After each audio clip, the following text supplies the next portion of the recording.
I can feel you on my left shoulder, wearing that cologne you always say you can't remember. Well, a glance across the room just doesn't cut it like it used to. I think we finally do for a while. Hello and welcome to Conversations with Reverend G. I am Reverend Grenetta Mason, aka Reverend G, and I'm here every Monday night on WEMS Radio bringing you spiritual conversations. I bring on different guests. We talk about spirituality from a practical point of view. We talk about our spiritual journeys. We talk about the things that we have in mind, as I call it, the spiritual toolkit, the things that you can use at any moment to support you. We talk about current events. We talk about being creative. My guests come from so many different walks of life and they do so many different things that you never know what you might find us talking about on the show. But my hope is that when you leave the show, you leave with something that has inspired you, something to support you in moving on, and something that can help you in a time of need. There's so much going on and we need so much support these days. So bring in people on, for instance, to support us in our mental health, support us in healing, support us in just even having a space to express our feelings about everything that's going on. So that's why we're here. And I hope that you can join me each week at 8 p.m. You can find me on Instagram as Rev Grenetta and on Facebook as Reverend Grenetta Mason. Well, tonight my guest is Reverend Dr. Lynn Gladstone. Lynn is a retired minister. She's a writer, a ballroom dancer, and she has just done so many different things. I met Lynn at One Spirit. We were both ordained as interfaith, interspiritual ministers, and we've been knowing each other for the past 10 years and interacting with each other. I'm excited to have Lynn here tonight to talk about her spiritual journey and to talk about things that can support all of us as we move forward. Happy New Year, everybody. Welcome, Lynn. Hi. Hi, how are you? Good. It's nice to see you. You too. Introduce yourself to the people. Give them a little background. I gave the broad, right? Okay. Well, I don't know, how much more I can give, but at this point in my life, I am retired and I have always felt I was here to do some good in the world. My background way back was Judaism, and there were a couple of principles there that really affected my whole life. One is called Tikkun Olam, which means repairing the world. It's a very basic tenet of Judaism that we are here to help the world, and I take it rather seriously. The other one, which is a little bit of a story, is that I used to go before I had children. I went to Torah study, and I was with a young rabbi whose idol was Bob Dylan. Okay. And we would have our Torah study. It would be about an hour every week, and at the end, he would say the same thing, which I've carried with me ever since, which was, remember, when you look into the eyes of another, you are looking into the eyes of God. Yeah. It really hit me, and it made sense, because I think of, combined with the Tikkun Olam, that if we each do our part, we'll be a God-like community. Absolutely. And that's how I always aim to live my life. Not always. Sometimes I'm naughty, but who isn't? You And know, it's interesting because that resonates with me so much right now with everything that's going on, right? Your little doggies, right? With yeah, everything that's going on, right? What yeah, part are we playing? And if we look at everybody with and see God, then we will respond differently to our current situation now, yeah. right? So I love that for now, something to hang on to and think about. I know you had a story you wanted to read. Would you like to read that story now? I would love to. Thank you. Thank you. Okay. It's a true story. Oh, okay. Okay. I call it Jail 6 because it took me 6 times of editing to get to this particular point. Okay. Okay. One clear Saturday morning, I exited the 405 on my way to Beverly Hills for a salon appointment. I needed to get my color done. Unsettled, when I smashed into 2 stopped cars, I jumped out to see if anybody was hurt. Relieved that no one was, I turned back for my insurance documents. 2 policemen were right there. I gave them a friendly smile. "You're under arrest," one of them said, while the other slapped handcuffs onto me. Incredulously, I asked, "Why?" Mm. DUI. Now, I do like my wine, but I'm not in the habit of drinking it at 10:20 in the morning. Mm. I was baffled as they drove me to the station where they administered the typical tests. Sobriety test? Check. The test where you have to walk a straight line, 1 foot directly in front of the other. Any attorney will tell you someone over 50 can't do it without toppling.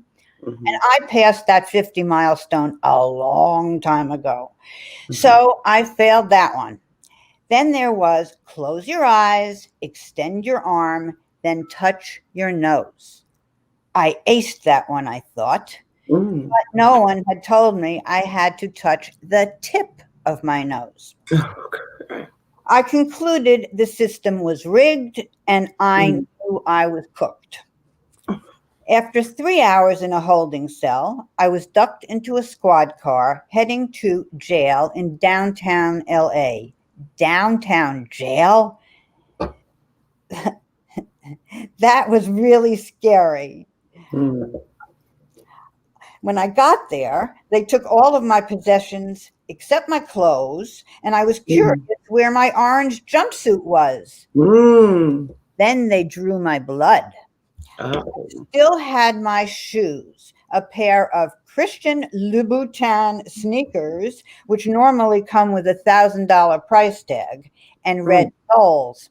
A Mm. month before, on 4th Street, my eagle eye zeroed in on Christian Louboutin sneakers for $40. The back of those sneakers is black patent leather, Mhm. the midsection a sort of pink and yellow plaid, while the whole front is made of pink rubber with spikes. In jail, there's a requirement that you have to walk the red lines at only 90-degree angles. It's creepy. Mhm. That's how I got to the freight elevator, joining half a dozen remarkably young, sassy, put together girls whom I figured to be Saturday night sex workers. They Mm. stared at me, the older outsider. Then they peered down. Almost in unison, they chirped, "Ooh, I like your shoes." Mm. I smiled wanly, thinking to myself, those shoes are not leaving my feet in this place. Mm. We were rudely escorted into an open dormitory with an endless row of double-decker cots. The toilets, I observed, were behind a very short wall the height of my calves. That's enough to constipate anyone. Mm. The mattresses, half an inch thick, the pillows lumpy, the blankets threadbare. The air conditioning so cranked up, I asked an officer if I could get another blanket. He barked at me. "Regulations give you a cot?" a mattress, a pillow, and one blanket. I started to cry. I didn't know what to expect. Here I was, a 69-year-old Jewish grandmother. Then I had the thought, how would my dogs get fed? As my whimpering continued, the young ladies nearby very quietly reassured me that it would all turn out okay, that it would be over. We were not allowed to talk to one another, but my bunkmate, Jancy, a petite Latina woman who looked about 16 years old, took a risk and mouthed these words to me. Life can be hard. Keep your faith. Wow. What I remember most from jail was the kindness. These young people were connected at the soul, the kindness. Not the sadism when 3 inspectors marched in every hour demanding we rise next to our beds and not move. Not the meanness of the attendants shoving lousy food at us through a dirty lucite window while we were required to hug the wall. Or the policeman who gleefully told me, with the courts being closed on weekends, I wouldn't get out any earlier than Monday and stop asking or else. It was the kindness of the young sex workers that deeply touched my heart. I knew then I wanted to be of service to their community. I needed my medication, so I asked to see the doctor, who seemed dull and depressed. He recited, "We only deal with suicide." So I promptly headed back to those geometric red lines as a scowling policewoman followed me. There was a broken down old-fashioned phone on the wall. Beside it were ads for bail bondsmen. I was allowed to call 3. Each one explained, being Saturday, there was nothing they could do. No other options. I reluctantly tried calling my son, but it wouldn't go through. Dejected, I tried to sleep. I called later and he answered, "Mom, I know you're in jail." And that broke my heart. He told me through some complex reverse calling, the woman at the front desk had called him to notify about me. Given the punishing tone that permeated the place, her gesture was uncharacteristically thoughtful. My son Jake and I did not have much to say, but at least someone who cared about me knew. I found out later he had come by 3 times to inquire when I might be released. The humiliations persisted throughout the night, but at 3:30 a.m., not knowing why, I was told to walk those lines again. I ended up in front of the precinct desk. Everything I had handed over was returned to me, and I was directed to go out the door into the ominous night. There, behind a stone wall, half hidden, was my son, waiting for me.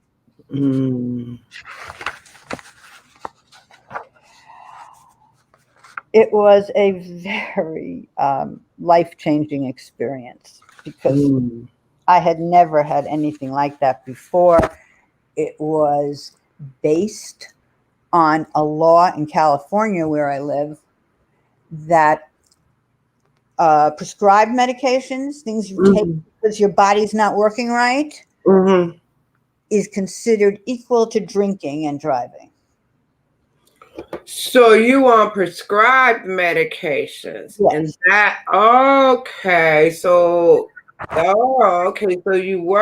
they did feel like you were on something. So they couldn't. It wasn't alcohol or anything, but it was your prescription. No, I really don't drink at that hour. I know you had some wine, but not at 10:30 in the morning. I didn't. But you know, the thing is, LA is a very fast town. Okay, you've got the whole Hollywood scene and everything, and everyone's on medication. Everyone's on medication. So I don't know why the jails aren't just filled up, but yeah, I felt very mistreated. What should I say? But I also felt like a lot of people are mistreated and end up in jail. So it was just my chance, you know.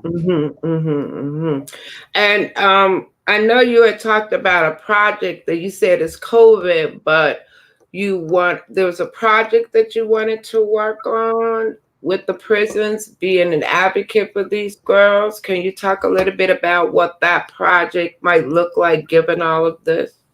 Yeah, I know exactly what I want to do. I don't know if I'll be able to. Oh, okay. But I'm going to try to manifest it when they allow volunteers in again. Because of COVID, they don't. I want to teach writing. I love writing so much. It's very healing, and I would like to do that with young female prisoners. That's what I really want to do. And you know, when this show we talk about spirituality and spiritual practices. When you were in jail, right? Did you start praying or doing anything spirit from like one of your spiritual practices? I know at one point you said you cried. What was comforting for you? Was the kindness that you received? That was it. What supported you to get it? Yeah, it was the there was nothing else. Nothing else. It was the humanity of these young girls who are living a very tough life that took the moment to comfort me. They didn't have to do that. They're not supposed to talk. They could have gotten into trouble. They were just so kind.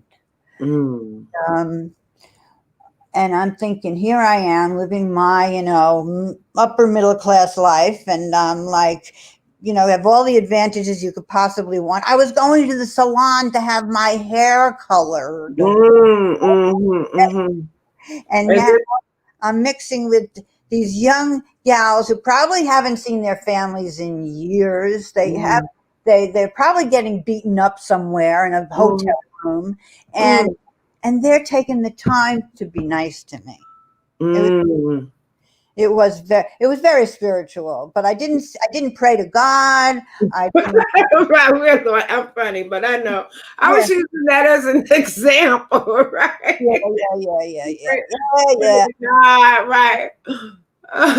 No, I find that story, it's very interesting, and it touches me in a way where you will consider white privilege. You have everything going for you, and then your life is interrupted in this moment with this thing, right? So when we think about, the lessons and the things we go through in our lives, right? Here was like you said, it changed your life forever. Can you talk about some of the different things now that are happening with you based on that?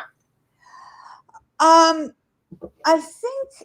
think in some ways it kind of cuts your legs off at the knees when you're arrested. It's so humiliating. So I just realized the word humiliating and humble must be related, I do have a sense of being like off my high horse more,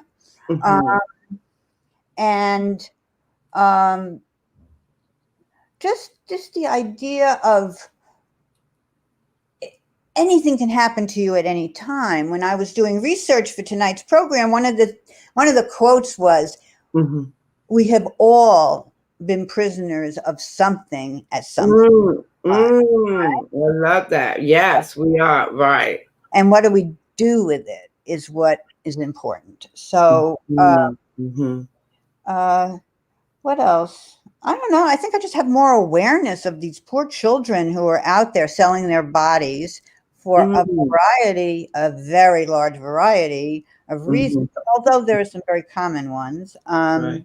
I think that, when you said that also, I was thinking, the writing is good. And there are a lot of people we do know that advocate for these abused young girls who are put in the street and all of that, right? So it's interesting to see a different approach to teaching them how to write, to tell their stories, right? It takes a different twist on how to support them in moving forward. I look at you've been writing a lot, you love to write, but writing is healing, right? Telling your story, a way to even be heard. So I like that whole idea of the writing project. I hope you get to teach them to write. I really, really hope so. And I also think, what else? What's the other thing that writing does? Well, it empowers them. It empowers them to express themselves in ways when they're out on the street, they're playing a role. They're all playing a role. To be able to be authentic on the piece of paper is wonderful. It's a wonderful idea. So, yeah, I find it very empowering myself. I wanted to say one more thing. I don't know who's out there in the audience, but perhaps some of you, and I know you are, Granetta, the mother of a girl or a female or someone who was a girl. It is inconceivable to me to think that my daughter could have found her place in that world, but they do. They really, really do. They say that they can't get a lot of statistics down because it's so secretive. It's so illegal. It's just not something, someone's over there with a clipboard, counting how many child sex workers there are. But what I could sort of surmise was we're talking in this country alone, 300 to 600,000 sex workers who are underage. And that includes boys too. These girls were underage girls that were with you in the jail? And like the one who was my bunkmate, she was definitely underage. Okay. So they don't put them even in a separate place. They just put every adult and young people together? And I think there's probably, I didn't have a ward where there were bars. I didn't have like a cell, I had a dormitory. So I think they have kind of a catch-all. Yeah, I think that's a pretty interesting experience, and to think about, the impact that it's had on your life since that experience. Now, prior to that, can you talk a little bit about, you said you were a retired minister. You retired from, what were you doing? Talk a little bit about your experience as a minister and now being retired. My experience as a minister. Yeah. When we graduated or moved up or ordained or whatever, I said I was at a point in my life where I would like to be around as much joy as possible. So I decided to dedicate myself to being a wedding minister and counselor. And that I was going to do it so good, just so there wasn't, an I that wasn't dotted, a T that wasn't crossed. I was going to really, really make it matter. And I made those poor couples work so hard before they could get married. I really made them work. So, because it's so serious. Marriage is serious, And, so that's what basically, that's what kind of minister I was. And then one day, and I don't know why, I hit a wall. and I couldn't do it anymore. I think I had worked so hard that Okay. I burnt out. I burnt out. Wasn't fun anymore. There wasn't the joy in there, right?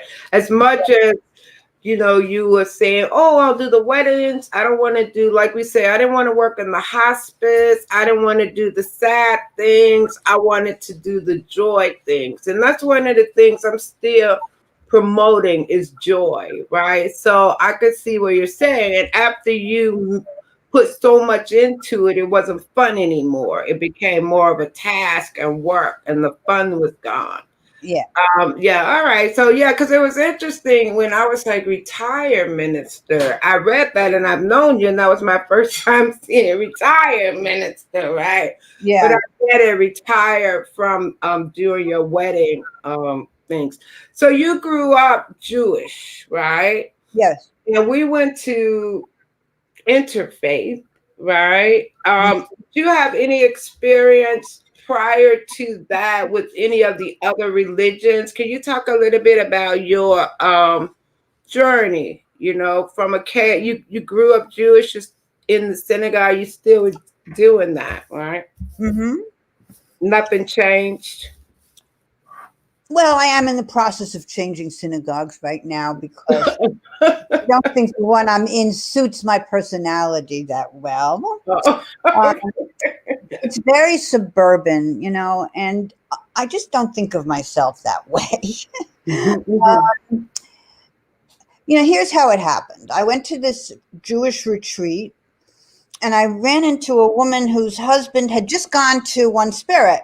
mhm, He wasn't there, and she was telling me about it, and I was like, wow, I really mhm, like the sound of this. And what it was is, here I was trying to find my way in serving the world with Judaism, each way that I found, right? mhm, And I heard that, and all of a sudden I was driving back from upstate New York, and I'm mhm. like this, all of a sudden, every once in a while you have one of those epiphanies where the sun comes beating down on you and you go, I see it. it, Yeah. it was, if I can do this with Judaism, imagine what I can do with interfaith. Mm. When I went home and applied, because I figured, why do I just want to do Jewish things? Let me do Mhm. worldwide things. So Mhm. that's how it happened. And it was such an amazing experience. Yeah, I know it really was Yeah. to experience all of the different religions, to Oh, really experience them. And it really supported me too now when I talk about what spiritual practices I use, what things support me. And when talking about spiritual practices, I talk about them from artistic point of view. Do you use art? Do you paint? What different things do you use? And it's very personal because I love to sing. So singing for me is a spiritual practice, and each person gets to create their own personal toolkit. The thing about, and also what I like to talk about spirituality and not make it something that's not common for all of us. You know how words, people put different meanings on them and make it mean something that then you want to like say, oh, I don't want to do that. It's too much, right? But to bring it to where we even talk about like yoga is a spiritual practice. Just breathing can be a breath work, a spiritual practice, right? So I introduce people to different spiritual practices, and we all have different ones. So but that's why I'm talking about in terms of your spiritual journey. I know that also you do ballroom dancing, and that's something new that you've done. Talk to us about that experience for you. I'll be glad to. My mother was on her deathbed, and she said to me, I want to go over my regrets. Hey, Yeah. Mom, let's go over your regrets. So she said one of the things she regretted was that she never danced in the street. Okay. And it kind of got in my head. Hmm. And I said, Mom, I'm going to dance for you. Okay. So I took up ballroom dancing, and it transports me. It's like I am in heaven when I'm dancing. Mm. I really, really am. Mhm. So, you don't always find a passion in life. Mhm. One that is like you'd rather do that than almost anything else. Mhm. And I think I did. So I feel very fortunate. And I also feel very connected to my teacher because you get really intimate. You're right next to them. You are there, Mhm. Mhm. Although we can't do it during COVID, we do Zoom, but it's a very intimate relationship. Mhm. And I think that intimacy is spiritual. Mhm. So, Mhm. Mhm. yeah. Definitely. Huh? I Yep. said definitely, right? Definitely. Intimacy is spiritual, right? I thought you were gonna go on to say more about how it's spiritual, right? I was just like, Oh, you know what? You maybe I'm the wrong candidate because I have never been a highly spiritual person, but I've had spiritual experience. How do I put that? Like when yeah, I was so what does that mean? Like, because I know the idea of that is I think that people don't necessarily consider themselves as spiritual people. But before, I mean, we could talk about there's religion and we have our religion that we grew up in and we follow our religion. And then people talk about spirituality and what does that mean? So are we talking about practices in spirituality when you say you don't, you know, necessarily say you're spiritual? you know what to me is the most, and I think I inferred it. Um, the most spiritual thing in my life is the Mhm. people in my life. Okay. Yeah. Mm-hmm. Connections, it's the connections with people. So, Mm-hmm. yeah. Mm-hmm. Um, I, I don't know. I don't know. I wasn't brought up very spiritually oriented. No. Mm-hmm. Mm-hmm. It was actually, it was very unspiritual. But when my kids were born, I decided to embrace more spirituality so that I could teach them things about being good people. You know. Mm-hmm. Mm-hmm. Mm-hmm. The basis of it. They grew up Jewish. You took them to Yeah, Jewish I was married to synagogue. someone who was Jewish. Yeah. Oh, okay. So they pretty. Do you still practice all the practices? Oh yeah, because you still go to synagogue. You just didn't stop being Jewish, right? I didn't stop being Jewish, no, but I think I have more of a worldview. I do think I do, and Mm-hmm. uh, yeah. When we look at COVID these days, can you talk about how it has impacted your life and the different ways that you found to cope with all of it? Oh boy, I've had a real roller coaster. The the coping. Some days are better than others. I live alone, and Okay. it is exceedingly lonely. Mm, Exceedingly lonely. Now, mm, I didn't have COVID and I was alone. I liked it a lot. I like being alone. When Right. I'm told, this is my personality, when I'm Mhm, told you have to do this, you have mhm. to be alone, I didn't like it at all. Okay. Yeah. Mhm, mhm, I think it's the isolation that stands out for me the most. mhm, I've been fortunate that I didn't lose anybody to COVID. I feel mhm, really fortunate about that. mhm. Um, But I mean, I've known people who have had it, but I just, I just struggle. Every day I say, "Am I going to be okay today? Am I going to be okay today?" That's how I do it. You just Mhm. that old one day at a time thing. Because some days you think, "Yeah, I'm not going to make it," and then you do. You know? Right, you need the loneliness and just being alone, right, and not being able to interact with people. Yeah. like I said, people are sort of important to me. But you know the difference between lonely and alone, right? Yeah. So before COVID, I was alone a lot. Mm-hmm. And since COVID, I'm lonely. Mm-hmm. Mm-hmm. And so you just take it day by day, right? And just to figure out how to just get through each day. Yeah. Yeah. Okay. No spiritual practices, right? Sorry. I know it's not right for your show, but I can't. No, my show is about I everything, can't right? pretend. You know, That's good. So I'm too busy. I'm too busy to be spiritual. Renee. right, I'm right. too busy. Okay. I've got more projects than anybody I ever knew. So What kind of projects are you working on? I know you have brought some songs that we can't play, so you want to talk about what those songs meant to you in any way? sure. Yeah, I was looking Yeah. for I put in songs about prostitution. Oh, okay. Songs about actually young prostitution. So I'm just going to give you some lyrics and see if they affect you. Okay. Okay. This one is actually was a big hit a very, very, very long time ago by a guy named Nick Gilder called Mhm. Hot Child in the City.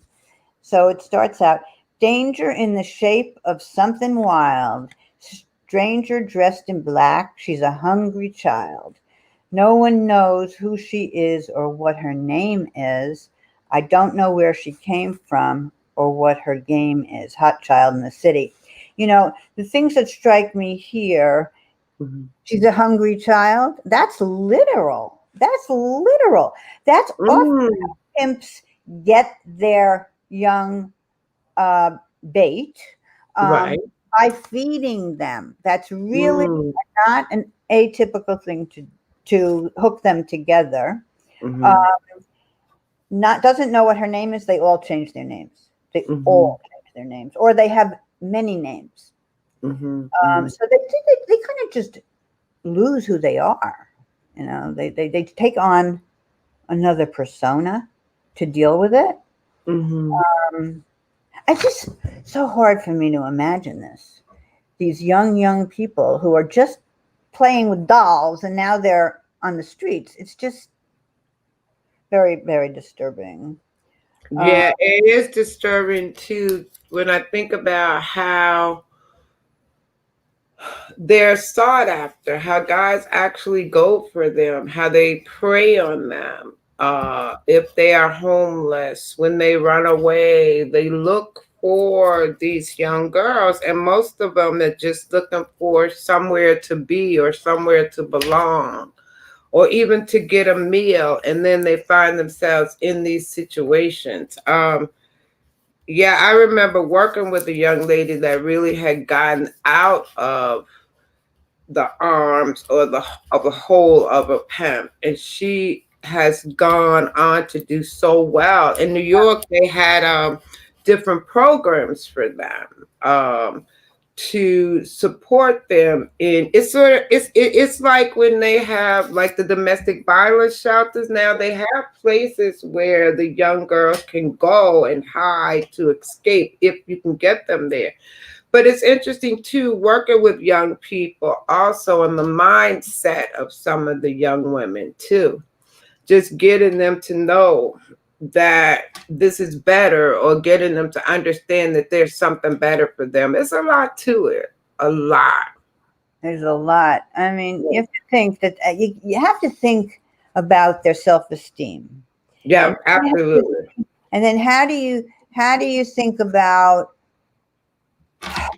how their self-esteem got shattered? You know, Mhm. and what happened back there? You know, and But you know what just popped into my mind? How we love that movie Pretty Woman. yeah, That movie kind of like glamorized prostitution, right? And took it to the point where, as I think about it now, where oh, it's okay because then you can meet this guy in the shining armor, and he'll take you off into the world. So it was really, now that I think about it, not such a great movie, right?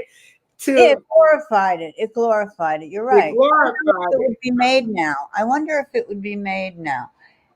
I don't think it would be made now. But she was more of an escort. You know, there's the streetwalkers, there's the brothel workers, there's the ones that you call up at a hotel room, and then there's all different kinds. I thought he found her on the street, but the idea is when we talk about prostitution of young girls and then adults, it's a different story, because I believe that the young girls are being exploited by whoever is out there and whoever has them on the street, right? So there's a difference. I just thought of that movie because the idea of it was to be rescued by somebody great, you know? Yeah.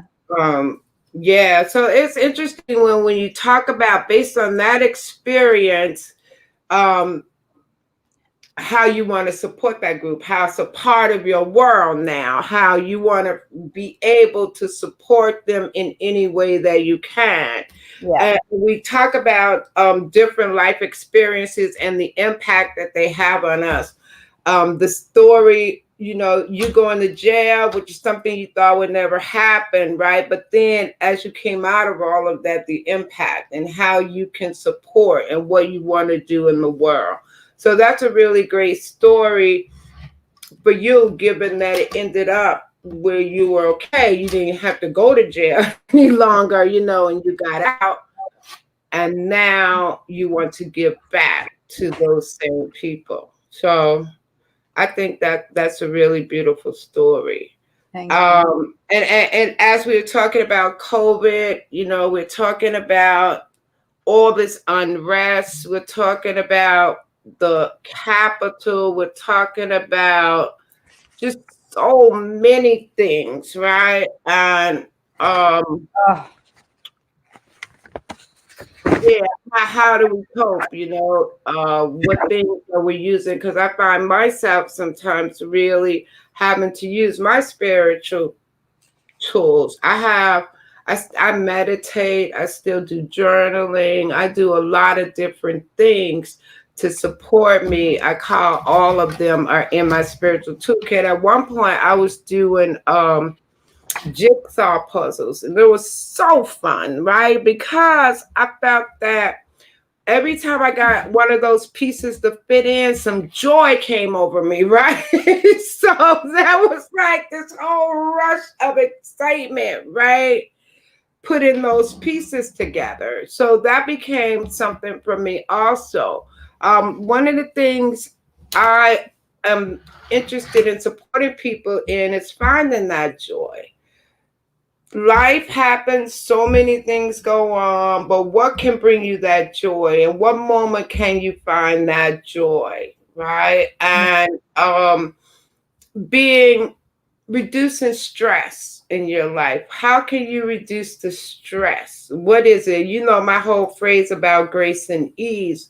And that comes from over the years of understanding, not necessarily having to just do so much, like on this roller, just running, doing, but to just step back, right, and do less. And yeah, because it's and that's a practice. All of it is a practice, because the practice is, for me, is I'm understanding what it is to be about it, you know, to set the intention, right?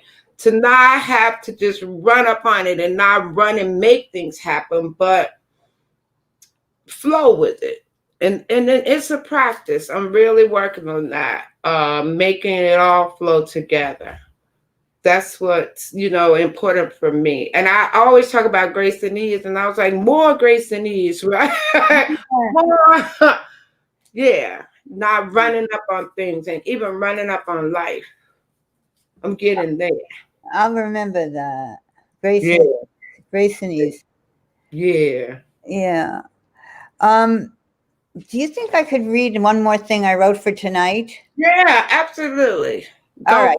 I just wrote specifically, okay? Okay. Mm-hmm. Okay. So it's then not know. I tick off the days inside this sadistic maze. It's day 3,333. The bars still own me. While I ponder justice, truth is just thus. No one really seems to care about my cellar of despair. What's lonely? It's me and me only. I've lost my faith and trust. They might come at me with a thrust, the kind that holds a shiv, and I might not live. Many nights I wouldn't mind to lay down from this bind. Might be better to go than not know. There I am being negative. Shit, that's my prerogative. Mm-hmm. I miss my family who never visits. I find that behavior frigid. I was one who never fit in, and I would never listen. I know my wrong put me here where I belong. The warden looks at me in a sweat. I hate it, but it gets me my cigarette. If I ever spring this hellhole, well, so hopes my soul. In a new life, I'll be a rich man's wife. I'll read a good book and hardly ever cook. I'll learn all about art. Now, wouldn't that be a darn good start? How nice is that, right? Because I hear the hope, right, in the Yeah, end, right? exactly. Exactly. After all the despair, there's still the hope. And I think that's beautiful to think about in terms of all the things that we go through and still always having that vision for the hope. Because, Oh, yeah, yeah. the hope, So what would you like to share with people? It's not about spirituality. I know we talked about morality and judgment was one of the things that you have mentioned to me that you wanted to talk a little bit about. Okay. Morality versus judgment. Yeah, how the world looks upon these child prostitutes. I'm particularly interested in that. Um, Mm-hmm. and I just wanted to get the words to something. Okay. And how do we treat them, and how are they looked upon? And when they come back sometimes into their communities, are they shunned or are they accepted? They're more often shunned, you know? Mm-hmm. So, yeah, so I was just thinking that it's really nobody's business, but the gal who's doing it, and Mm-hmm. maybe her family. You know, sometimes the family. This is where I do get judgmental. Okay. Where the family sends her into prostitution. You Mm-hmm. know, the parent does, or when the father molests her, and she figures I'm just a piece of crap, and or Whoa, you know what just came to my mind though was the Jeffrey Epstein guy. Came to my mind only because when you talk about the parents and how sometimes the parents think that's the best way to go to get the money for them, right? And that and it came into my mind in all those instances with Robert and all the young girls he exploited, and it seems like the parents' permission, but not their permission. When you think that, I think with Robert's case, Robert Kelly, they wanted to be singers, so they thought that they were going to be singers, right? And then he exploited them. With the Jeffrey Epsteins, it's the same thing, right, as the ones on the street. yeah, But they go to the big fancy homes, and it seems like their life will turn out better. So it's so many levels of this whole child pornography, exploitation, sex and children, many, many levels to it. it's it is. It's all exploitation. It's all All exploitation, right. Yeah. Let me just tell you this other fact. It's in the group of, let's say, 12 to 16-year-olds who are on this path, that it's estimated that they live 7 years. That's it, because of violence or drugs. And what was the third thing? Violence, drugs, and then something else. Oh, suicide. Oh, okay. And suicide. So, I mean, that's pretty frightening, right? 7 years they get of life. That's Of life. yeah. Wow. Yeah, it's a hard life to be out there. I wonder what could change though. What could we do to make a difference? What would have it be different? Well, I think that there's a lot of talk about legalizing, as there is in there's 21 brothels in Nevada that are cool. They're cool. Germany, it's cool. Greece, it's cool. You just make it less ominous in a way. You make it, there's health care. They can go for counseling. They have places to live, so they don't have to live with an abusive pimp. You know what I mean? It's more civilized if they legalized it. That's my opinion. Oh, okay. That I don't see any downside to legalizing. I only see it's going to happen. It's been going on for thousands and thousands of years. It's going to happen. So, my friend Sandy was just saying that they're looking for people to work with sex trafficking. So they were looking at the New York family. They're looking for people interested in mentoring kids. Yeah. So that's one of the things that's going to. Thank you, Sandy, for that. Yeah. There are some things going on, like we said. And she also thinks if we legitimize it, that will cut down on some of everything that's going on. Well, the one caveat to that is apparently the international sex trafficking, where the young girls come here and they work. They think they're going to work as a house cleaner, or they're going to work, and they end up, as sex workers. That if they say there's a direct correlation between legalizing prostitution and the increase of international trafficking. And I could not figure out why, but that seems to be a common thought. Oh, okay. Yeah. That would be the only downside, and that's a downside. So right, exactly. But there's a lot of countries doing good stuff. Right, that's what I was going to say. It's great to know that there's a lot of work being done to support it, and that's always encouraging. But as you said, how do we really get to the bottom of having it not be so? I mean, and that's a big, big, big question and a big issue, Yeah. Yeah. Yeah. So, we are almost done here with our hour of conversations with Reverend G. Is there anything? I think we talked about everything. Anything else you would like to share with the audience? Me, you mean? Oh, yeah. Well, Sandy said they have their own credit union because traditional banks wouldn't give them loans, so they started their own.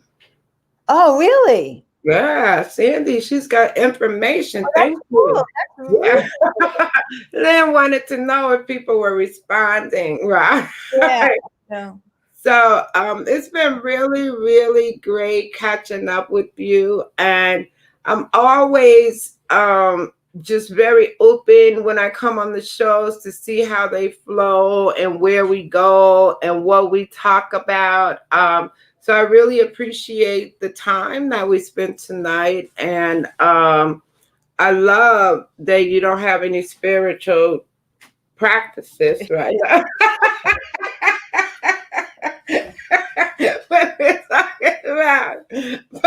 but it's all cool. So I really thank you for coming on, and we'll look for your work. When I see some of the things that you do, and I'll make sure that people know. And thanks for sharing your very personal story of going to jail. That's an amazing story. And we will totally be in touch. So thanks for coming. Thank you, Trinetta. Thank you so much for the opportunity. All right. Talk to you later. Okay. Bye-bye. Bye.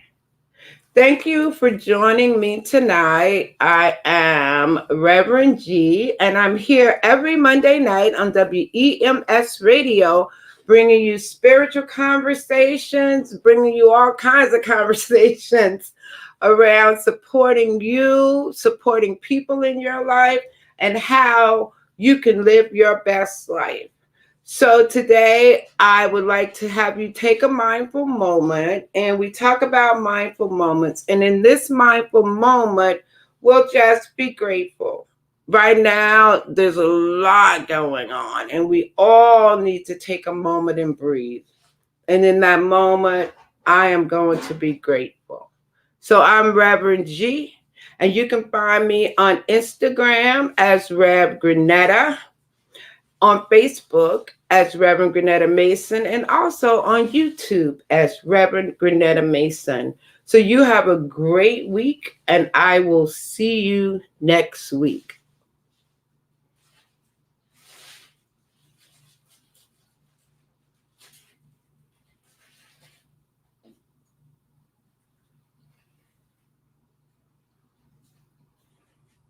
Go up there.